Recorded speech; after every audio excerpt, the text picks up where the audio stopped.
민주당의 정성호 의원이십니다. 경기 양주 출신인데 네네. 사선 의원이죠. 서울대 법대 출신이기도 하고 예, 변호사 변호사. 자격이 있는 분입니다. 특히 이재명 대표하고는 사법연수원 동기생이가지고 동기죠. 어떻게 보면은 이런 분야말로 정치적 동지가 아닐까 이런 생각이 들 정도인데. 그러니까 경제 공동체라고 하는데 정치적 공동체 네, 정치 이렇게 보면 됩니다. 공동체죠. 네. 이 정성호 의원이 최근에 서울구치소라 하는데 사실은 서울구치소가 의왕에 있어요. 네, 경기도 의왕에 있습니다. 거리 정진상 전 조정실장이죠. 부원장. 그리고 김용 부원장을 네, 김용 찾아갔는데 부원장. 네. 가서 아마 변호사로서 또 이런저런 얘기도 하고 그랬던 것 같은데 그게 지금 논란을 좀 빚고 있습니다. 어떤 내용인가요? 그러니까 이제 정성호 의원이 사실은 그 친명의 좌장으로 알려져 있지 않습니까? 그렇죠. 방금 말씀하셨지만 그래서 이제 서울구치소 경기도 의왕에 있는 서울구치소에 지금 구금된 상태냐 미결수이거든요. 재판이 진행 중은 미결수라고 합니다. 확정이 될 때는 이제 그 기결수라고 하거든요. 그래서 여기에 보면 보통 일반 면회는 10분 정도 시간이나 5분에 정해져 있습니다. 그래서 이 창살이나 유리 칸막이로 소통을 합니다. 드라마 보면 그렇습니다. 아니 실제로 그렇게 합니다. 그리고 이제 뭐 외국 드라마나 미드를 보면은 이 전화기를 가지고 완전 차단된 상태에서 이 그 투명 유리막에 갇혀진 상태로 전화기로 이제 통화를 하고 실제로 그러거든요. 이제 그런데 지금 이 정성호 의원이 작년 12월 달하고 그다음에 올해 1월 달에 서울구치소를 누구를 면회를 가냐면 일반 면회가 아닌 특별 면회를 요청을 합니다. 이제 국회의원 게 뭡니까? 이제 국회의원 자격이 있고 변호사 자격이 있으니까 특별 면회는 뭐냐면 이 입회인이 교도관이 입회는 합니다. 형식적으로. 근데 사무실 안에서 변호인 접견실이라고 있거든요. 여기에 피고인을 불러내서 거기서 자유롭게 대화를 하는 겁니다. 저도 특별면회를 한번 갔더니 아주 자연스럽게 얘기를 할 수 그래서 있더라고요. 이제 특별 면회는 사실은 어떻게 지금 알려져 있냐면 사실은 상당히 권력. 그러니까 유권 특별 면회, 무권 노 특별 면회. 백 없으면 못 갑니다. 저도 그때 이렇게 가면서 아주 센 사람한테 이렇게 부탁을 하고 갔습니다. 이런 건데 물론 일선서의 그 구치소나 교도소에서 저희들이 이렇게 방송하면 오해를 이제 하시는 부분인데 어떤 경우 일부분만 그렇다는 거고요. 아니, 근데 특별면회는 어떤 경우 때 해주는 거예요? 이제 특별 면회 같은 경우에는 그 어떤 영향력이 있는 상태에서 긴밀하게 시간을 충분히 갖고 그 다음에 그 피의자 방어권, 피고인 방어권을 이해하는 뜻으로 자유롭게 접견하는 겁니다. 이런 게 특별 면회이긴 한데 상당히 지금 범위가 좁습니다. 그래서 이제 여기 면회를 그 정성호 의원이 가가지고 그냥 일반적인 어떤 변호사 그 입장에서 이렇게 좋은 조언을 했으면 상관이 없는데 지금 검찰에 나온 걸 보면 이대로 가면 이재명 대표가 대통령이 된다. 그다음에 알리바이를 잘 생각해 놔라. 흔들리지 마라. 그리고 마음 단단히 먹어라. 지금 이제 알려진 검찰에서 나온 보도에 의하면 이런 형태거든요. 그럼 이런 형태는 뭐냐면 지금 대장동이라든가 그다음에 그 여러 가지 형태의 그 김용, 정진상 이분들이 지금 조사를 받고 있고 재판을 받고 있지 않습니까? 그러면 이재명 대표가 대통령이 된다 그러면 무슨 생각을 할까요? 내가 진실을 얘기하고 싶어도 그래? 안 오죠. 내가 조금만 참고 재판 잘 진행해서 뭐 적은 형량을 받고 나오면 이재명 대표가 대통령이 되면 내가 뭡니까? 어떤 대가를 받을 수 있지 않습니까? 사면복권 당장 낼 것이고 그러고 나오면 이제 완전히 뭐 실세로서 또 다시 복귀하는 거죠. 그래서 이제 정성호 의원 입장에서는 아마 같은 정치적 공동체 입장에서 이재명 대표를 보호해주는 입장 그리고 흔들리지 마라고 하는 부분은 설령 예를 들어서 진실이 있다 하더라도 이재명 대표에게 불리한 얘기는 하지 마. 나중에 이재명 대표가 대통령이 될 거야. 그러면 당신들 나중에 다 일정한 지위를 회복하고 그다음에 정말 무지갯빛 위에서 살 수 있어. 이제 이런 거거든요. 그런 거죠. 네. 그래서 지금 일종의 해유성 발언을 했다. 검찰은 이렇게 보고 있습니다. 그러니까 또 찾아간 시점도 그렇더라고요. 정성호 의원이 찾아간 것은 정진상 1월 18일인데 바로 1월 17일에 김성태 전 쌍방울그룹 회장이 들어오지 않습니까? 그렇죠. 그러니까 김성태가 들어오고 야, 이 사람이 와서 다 불면은 괜히 뭐 잘못했다가는 자기가 다 덤태기 쓸 테니까 뭐 정진상은 모르지만 김용은 좀 흔들릴 가능성이 있지 않습니까? 정진상은 진짜 아주 엄청난 이재명의 측근 중에 복심이고 측근이에요. 정진상에 비해서 김용은 한참 떨어져 있는 그렇죠. 사람 아니에요. 시의원 출신이니까. 그러니까 김용으로서는 이재명이가 뭐 대통령도 안 되는데 내가 여기서 이렇게 썩을 필요 있느냐 그런 생각도 할 수 있는 거 아닙니까? 지금 그래서 이제 이분들 중에 한 분이 자기 가족에게 편지를 썼습니다. 예를 들어서 대북 송금 관련해서 이재명 대표를 뭐 전화기를 바꿔줬다라든가 예. 이걸 가족에게 편지를 써서 보냈습니다. 그런 사실이 전혀 없다라고 해서 이제 결국 가족은 또 이거를 뉴스화 시킨 거거든요. 예, 그래서 그거는 이제 또 이화영 예. 이제 경기 평화부지사였던 사람이죠. 그거는 이제 결국 다 보면 내부적으로 연결이 된 내용이거든요. 그렇죠. 그러니까 다 연결. 이 사안 이후에 그게 이제 편지를 썼다라고 하는 부분인데 어쨌든 이런 부분들은 뭐냐면 자, 잘 참아내. 이화영 지사도 마찬가지고요. 네. 이화영 그 평화부지사도. 그래서 이걸 잘 참아내면 나중에 이재명 대표가 대통령이 돼서 당신들은 지위라든가 이런 모든 게 복권, 사면 복권 회복이 될 수 있다. 그래서 제발 입 다물고 그다음에 이재명 대표에게 불리한 얘기는 하지 마라. 이런 어떤 해유성 압박을 줬다 하는 이런 걸로 검찰은 보고 있는 거죠. 그러니까 이 혹시 이 사람들이 지금 들어간 게 김용은 좀 뭐 이렇게 뇌물 수수 혐의가 이제 네. 크고 정진상은 뭐 이재명의 모든 그 결제 사항에 정진상이 먼저 개입이 결제를 해야 이재명한테 올라가지 않습니까? 그러니까 이재명의 모든 것을 다 알고 있는 거예요. 정책 결정이라든가 거기에 지금 이재명 대표가 받고 있는 여러 가지 뇌물 뭐 수수 혐의는 말할 것도 없고 그런 인허가의 특혜 문제 이런 것까지도 다 정진상이를 통해서 다 이루어진 것 아닙니까? 그러니까 정진상이가 입을 열면 끝장이 나는 거예요. 그러니까 너 입 딱 다물고 있어라. 그 얘기가 아닙니까? 그 이재명한테 불리한 얘기 하지 말고 알리바이를 좀 잘 만들어. 그렇습니다. 그 얘기란 말. 그러면 이게 어떻게 되나요? 증거 인멸이나 뭐 입막음, 회유 뭐 이런 것은 법적으로는 지금 문제가 되는 거 아닌가요? 이 상태는 이제 어떻게 보면 증거 은닉이나 증거 인멸의 시도라고 볼 수 있지만 지금 이 정성원 의원이 본인이 그렇게 해명을 했습니다. 예, 나는 그러니까요. 변호사 자격이 있는 사람이고 예. 그다음에 이제 2017년도에 민주당 그 경선 때 이재명 캠프에 같이 이제 활동을 했어요. 그렇죠. 같이 오래 그래서 했죠. 나는 그 인간적인 관계를 생각해서 내가 면회를 딱 한 번 갔다. 가가지고 변호사 입장으로도 내가 조언을 해준 것이지 결코 재판에 영향을 끼치거나 아니면은 증거인멸이나 은닉 이런 내용은 아니다라고 하는 형태로 지금 반박을 했고 또 SNS에 올렸으면서 또 검찰을 굉장히 비판했어요. 예, 그러니까 결국은 이런 행태가 검찰이 그래서 비판을 받는 것이고 내가 순수하게 인간적인 면에서 찾아갔고 그다음 변호사 입장으로 조언을 했는데 이거를 마치 정치적으로 해유성 이용했다. 발언을 했다라고 하거나 아니면은 증거인멸이나 어떤 이런 해유성 발언으로 본다는 것은 어처구니가 없고 어느 도단이다 이렇게 얘기를 한 것이죠. 그러니까 일견 뭐 정성호 의원의 그 해명도 그럴 수도 있겠다. 변호사로서 또 그 사람들이 억울하다니까 이런 점에 대해서 좀 준비를 잘 해라. 그럴 수도 있고 좀 덕담 차원에서 조금 참어.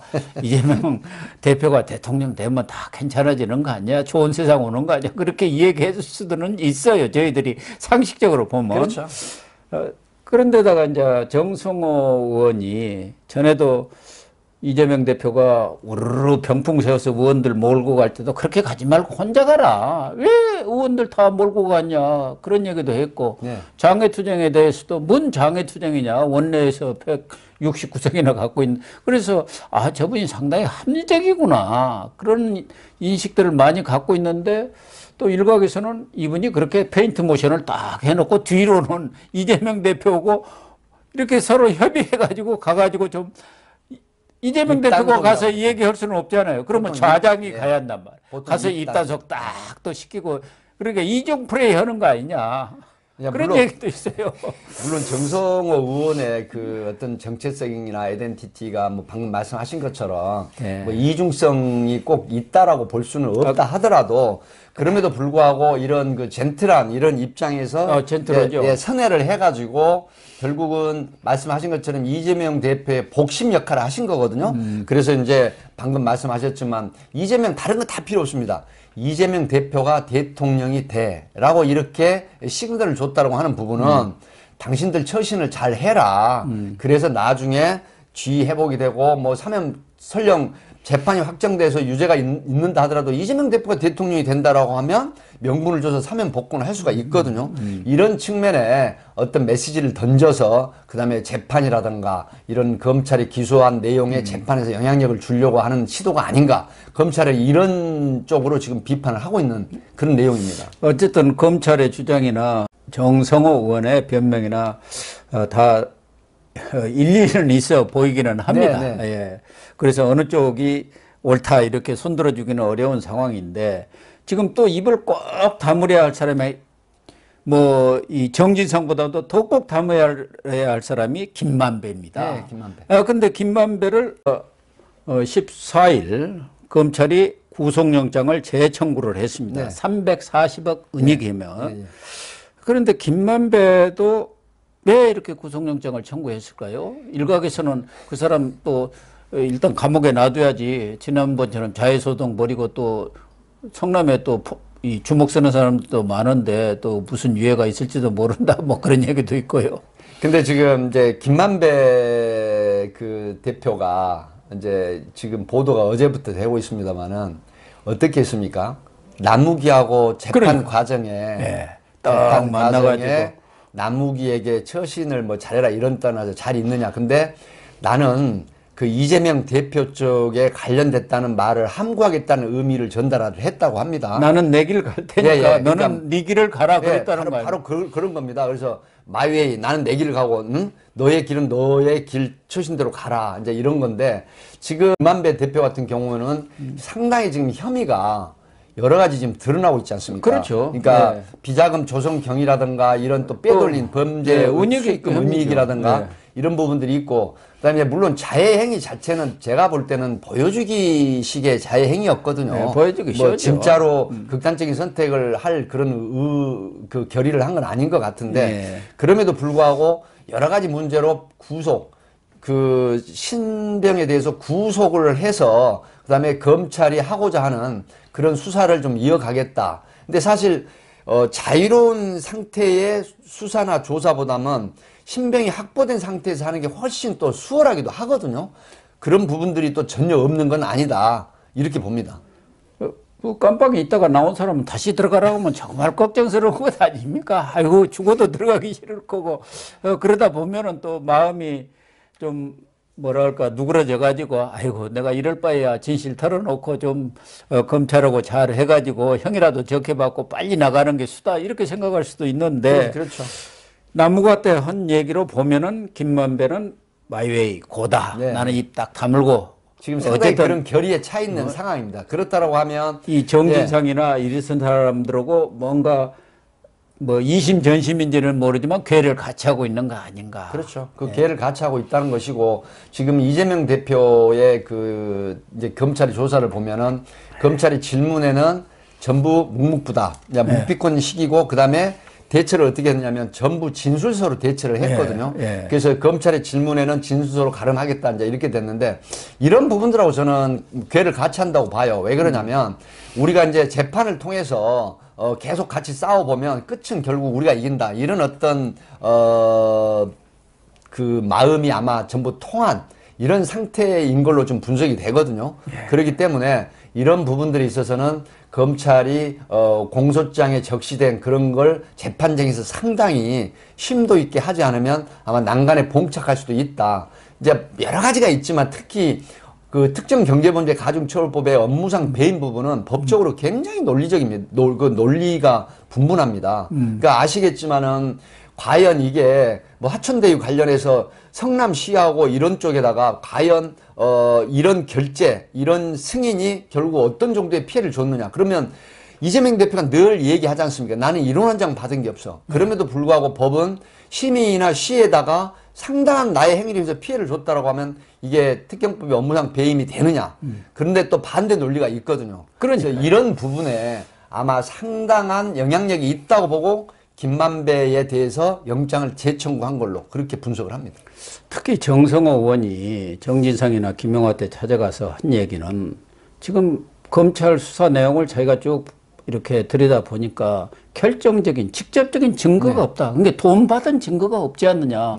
그것을 얘기할 수 있는 사람은 정진상, 김용, 두 사람. 김만배뿐이 없거든요. 돈 주었다든가 김만배도 받았다든가. 직접 줄 수 있는 위치는 아니었어요. 아니 그러니까 예, 정진상이나 김용을 통해서 전달을. 근데 이 사람들이 하는 이걸 말이죠. 다 물어버리면은 아직까지 지금 검찰에서는 그것에 대한 결정적인 예, 스모킹건을 그러니까, 예. 찾지 못한 것 같다. 그러니까 너희들만 입 다물면 끝이다. 이거 아닙니까? 그러니까 그런 전략이죠. 예를 들어서 지금 제가 방금 말씀드렸지만 김만배가 이재명 지금까지 나온 여러 가지 정황들을 보면 이재명 대표와 직접 거래는 흔적을 찾을 수가 없어요. 네, 그러니까. 그렇다고 하면 징검다리 역할을 한 것은 바로 정진상, 김용 이 두 사람이 한 건데 이 두 사람이 입을 다물어 버리고 이렇게 되면은 방금 말씀하신 스모킹건이 뭐예요?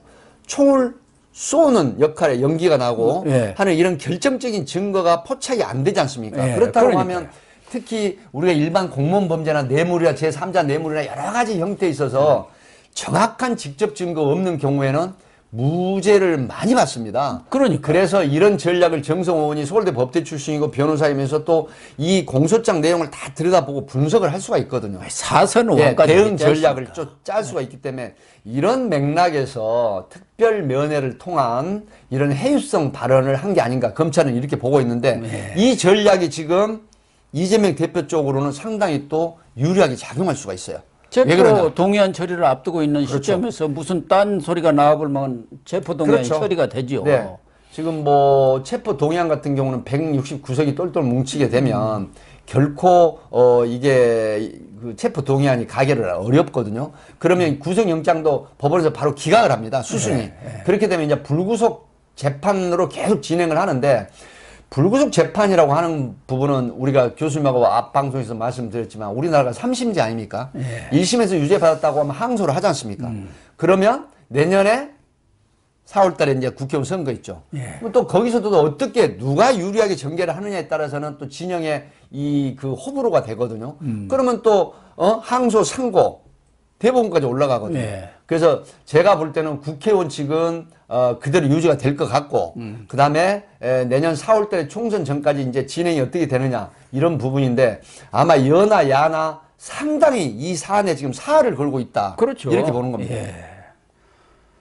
앞으로 이제 기소가 돼가지고 뭐 구속이든 불구속이든 재판이 진행 과정에서 1심 결과가 아마 빠르면 내년 총선 전에 나올 수 있지 않습니까? 6개월을 그 넘을 수가 없기 때문에 1심. 그 결과에 따라서 완전히 여야가 엄청난 극명한, 회오리에 빠질 가능성. 그렇죠. 그러니까 뭐 이제 예를 들어서 만약에 이재명 대표가 1심에서 유죄를 받는다고 가정을 하게 되면 이재명 대표 쪽의 진영 논리에서 보면 굉장히 불리해지는 상황이 됩니다. 왜 그러냐면 지금 무당파나 중도층에서는 안 그래도 피로감을 좀 호소를 하고 있거든요. 그렇다고 하면 지금의 국민의힘 여당 쪽에서는 정말 호재가 되고 캐제를 부를 수가 있어요. 왜 그러냐 공천권이라든가 지금 안철수 대표냐 김기현 대표냐 뭐 천하람이 지금 3위로 뜨고는 있지만 결코 천하람 대표가 쉽지는 않을 것 같고 저도 개인적으로는 그 김기현 대표가 거의 당대표가 되지 않을까 하는 생각을 해보거든요. 그렇다고 하면 결국 이재명 대표가 1심에서 유죄를 받는다 하게 되면 국민의힘은 엄청난 호재가 됩니다. 아, 그럼요. 근데 만약에 반대로 됐다가 이재명 대표가 1심에서 죄가 없다 해서 무죄 만약에 재판 결과가 나온다고 하면 국민의힘은 또 엄청난 역효과가 나버립니다. 그렇게 되기 때문에 사활이 아마 걸렸죠. 이거는 지금 양 진영에서 더불어 쪽이나 그다음에 국민의힘 쪽에서는 비록 검찰과 법원이 하고 있지만 사활이 걸린 그런 재판으로 세기의 재판으로 이렇게 저는 명명을 하고 싶습니다. 그렇기 때문에 체포동의안 처리를 앞두고 좌장인 정성호 의원이 나서가지고 이 가장 핵심 인물인 혹시라도 모르자는 그러니까 만에 하나라는 게 있기 때문에 그렇죠. 정진상, 김용화한테 좀 따둑거려 놓고 입단속이라고 보통 얘기하죠. 또 김만배도 지금은 나와 있지 않습니까? 뭐 얼마든지 통화를 할 수 있고 뭐 이재명 그쪽에서 안 하더라도 또 제3자를 통해서 다 본인 전화로 안 하고 예. 다른 사람 전화로 이제 바꿔주면 그 전화로 그렇죠. 또 상대방도 다른 사람 전화. 그러면 이게 추적이 쉽지 않거든요. 그래서 김만배가 최근에 나무같아 너는 네 길을 가라 나는 내 길을 가겠다 한 게 이것도 심상치 않다 이렇게 보는 거죠. 고 교수님이 분석을 잘 하십니다. 왜 그러냐면 자유로운 상태에서 법적인 제재를 받을 사람이 나와 있게 되면은 여러 가지 형태로 이 그 소위 말하는 변화무쌍한 경우의 수가 생깁니다. 네. 그렇게 돼서 이제 우리 흔히 말씀하신 것처럼 어떤 해유성이 들어오지 않습니까? 네. 그렇게 되면 마음이 기울게 되고 결국은 그 부분이 이 수사나 또 재판에 막대한 영향을 끼치거든요. 예. 그래서 저는 검찰에서 이런 부분들 이미 눈치를 챘다. 그래서 영장 청구를 다시 하는 의미도 상당히 크다. 이렇게 분석을 합니다. 네, 이해가 갑니다.